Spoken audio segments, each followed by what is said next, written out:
Welcome to an Illustrator vector tutorial for creating a vector badge. I'm using Illustrator CS4 and my name is Matt. We're going to go ahead and get started. As you can guess, we're going to create a badge just like this here. And to get started, I'm going to copy this over so we can have a reference. We're going to create a new document. You can use your default setting, that's fine. I'm going to go ahead and give mine a name. You're going to want to set up some guides and also make sure your ruler is showing so you can set these guides up. I like to just kind of center it anyways in the document. You don't have to. I like to work in inches because I work with print a lot. But we're going to set this at 4 1/4 because it's 8.5 inches long, and this is 10.5. So we're going to go 5 1/4, which should be about right here. The reason we're doing that is we're going to design everything around this center point here, and to have an intersection point with guides is just pretty easy because you can turn the guides on and off, which I like. So to get started, let's paste this in for reference. And we're going to get started with creating the circle and the other elements, and then we'll add the gradients and effects to it later to give it a little bit extra depth. So we're going to grab our lasso, not lasso, I say that because it's a Photoshop shortcut, but shortcut L for your ellipse tool. We're going to click in the center while holding the Alt key to constrain it to that point in the middle, and then hold Shift to make it match. We're going to go ahead and apply a medium gray, and we're going to copy this object and place it right in front so that we can then just scale it down just like this. Oh, it didn't work. There we go. Scale down just like that. We're going to shift this to stroke. Press X to make the stroke in the front if it's not in the front. And we're going to select this yellow color. Go down to your strokes palette. Go to 5 points. We're going to copy this, and again, Control F, paste it in the front of this, and scale it down while holding Alt and Shift, and shrink the weight down to 1.75 or whatever else you think would look good. Just minor tweaking. A little bit, not a little far. It doesn't have to be exactly, but just to roughly create how we want. Okay, the next thing we're going to do is create the star in the middle. And to do that, we're going to again create it by selecting the center. If your snap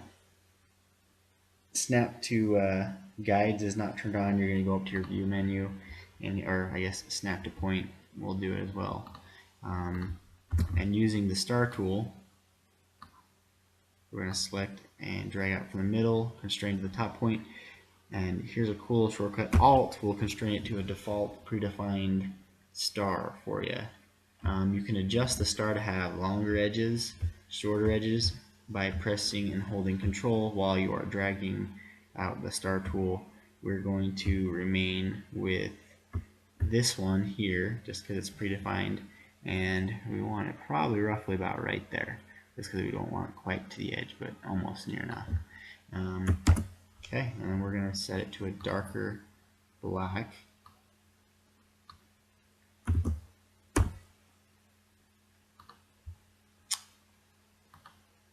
Just be, and we'll go down to 10 or 8, just like that. And again, this is not quite as dark as I was hoping. Okay, so now we have the star created. What we're going to do is we're going to type in our text. We're going to start with greatest. I do it out here because if you click down here, you might accidentally turn it into a path text, and you don't want that. Control Enter will accept that, and then we're going to do it again, and we're going to type superhero, all caps, and then press Control Enter to accept that. The font that I'm using here is called Denova, I think is what it's called, black. and I've set it to be scaled in the Y direction 125% and increased the leading to 20, which you can do shortcut Alt, left and right arrow keys to increase that. This is using, let's see, how much font did I use? Century Gothic. So we're going to click Century Gothic.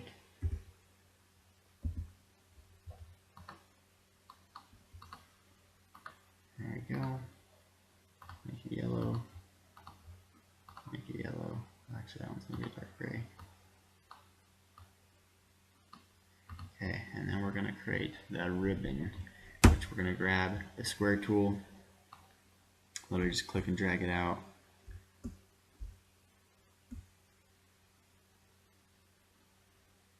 And about right there seems pretty good. Now I'm going to press Control X to remove this because I want it placed behind this, and just press Control B and that'll place it right behind it. I like using those shortcuts a lot for layering and easily moving things around inside of Illustrator. Next thing we got to do is just scale this up to about roughly the right size, which is about right there. And same thing with this, but we do want to make a few more adjustments, which is increasing the leading to about 160 and then creating a larger font size. I think it's at 16, and we're also going to make it a bold font.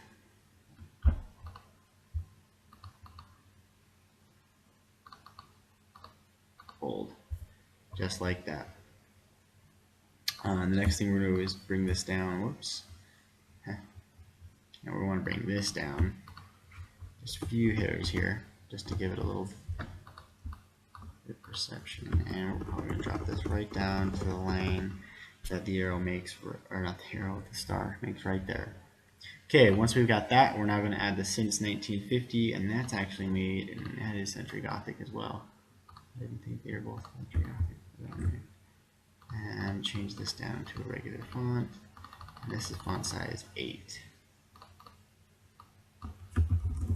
Since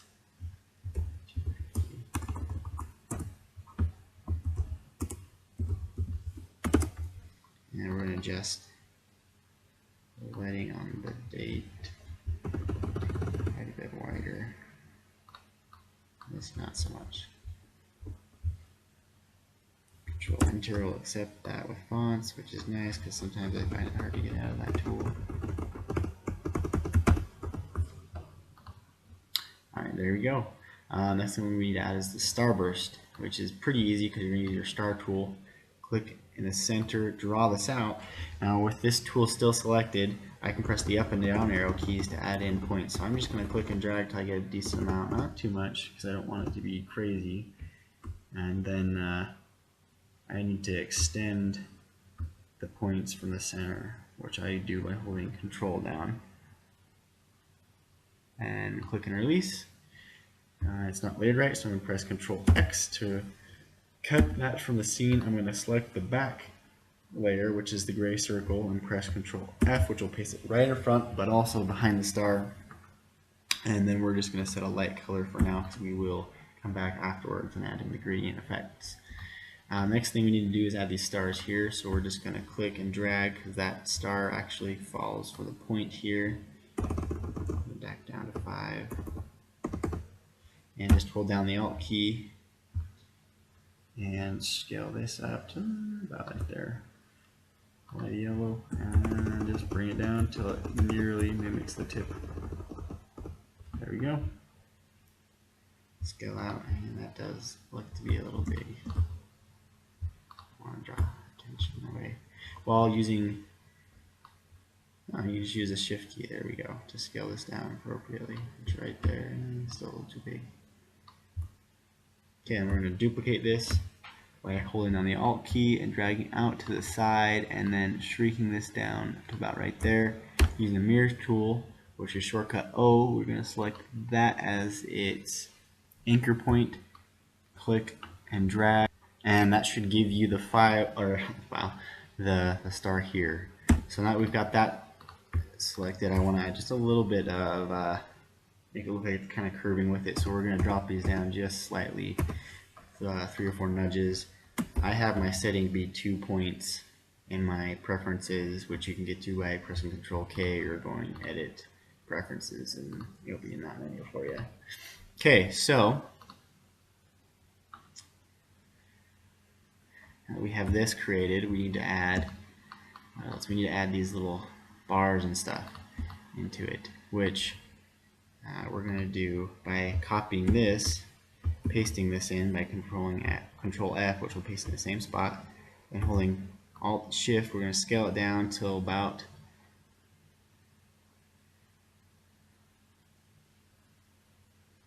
I think right there.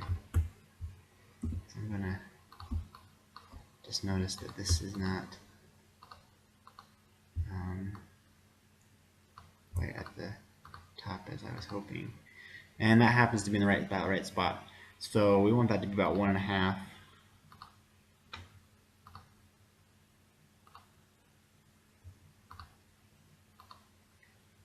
Which is right there, and we're going to go up to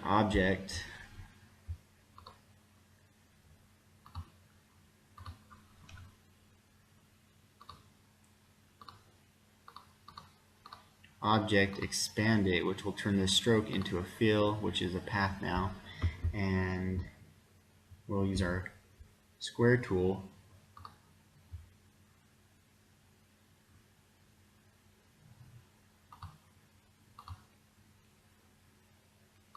to make sure my laptop's actually turned on, and power save mode was kind of slugging around.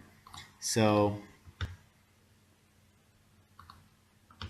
okay, so we're going to click and drag a square. Using the Alt key, it'll constrain it to that center point, and we want to probably be about that wide. Click and release. Control copy, Control F to place that down, because we're going to rotate it because we want to make it mirror on this side, but we're going to erase that bottom part, and then we're just going to use the Pathfinder tool if you can already guess. Come on. What is up with this thing doing this spot now? Add some track mode.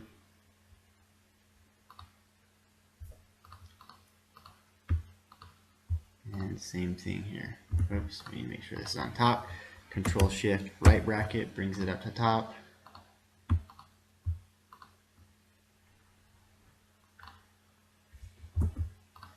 And there we go. We've got that on there.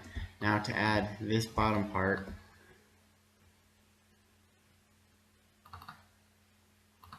why my computer's acting so ridiculous?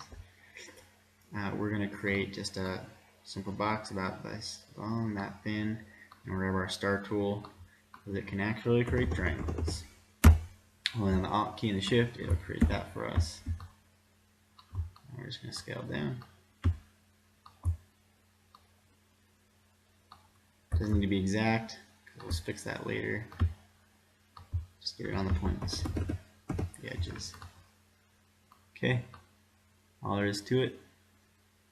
Join that, scale it out just a little bit, bring it down here to about the center. The nice thing is these points right here show you the center of that object, and we're just going to line it right up, and then go up to Effect, Warp, Arch, and do about -50, I think, where it's about at.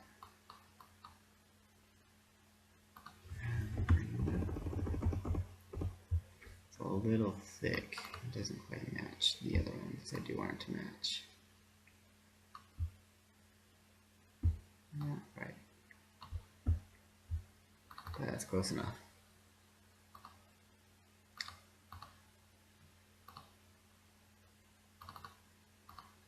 Too wide, I think.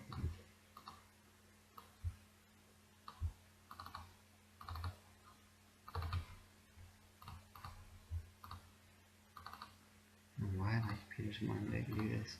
It's only Illustrator that's doing it. Okay, so that's done. We're going to add the ends here, and then we'll add the gradients. And I'm just going to go through this and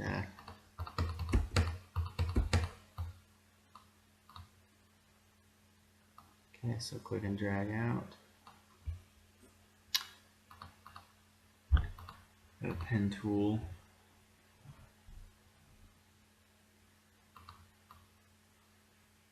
Add in the anchor point right there. And we'll just click it and nudge it in. Hold the shift key right there. Gonna push it up a few nudges. Grab the pen tool again to draw. Ooh, not that. Backing. Like that. Go over to its color. It's slight orange. Bring its opacity down. Not so opacity, brightness.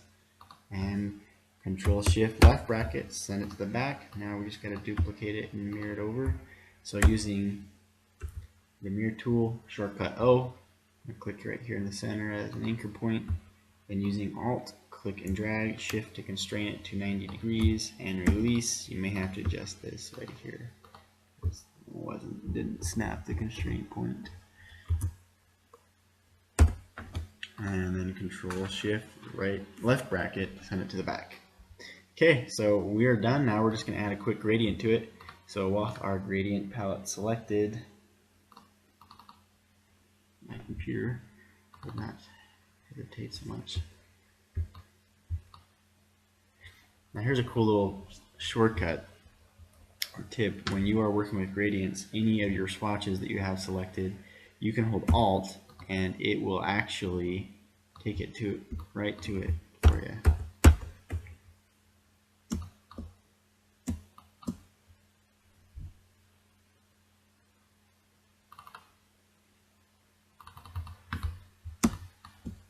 What's going on with this thing?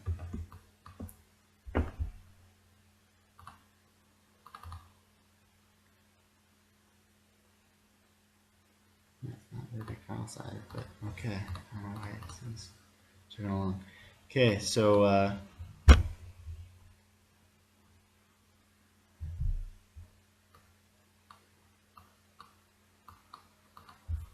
we'll add a gradient.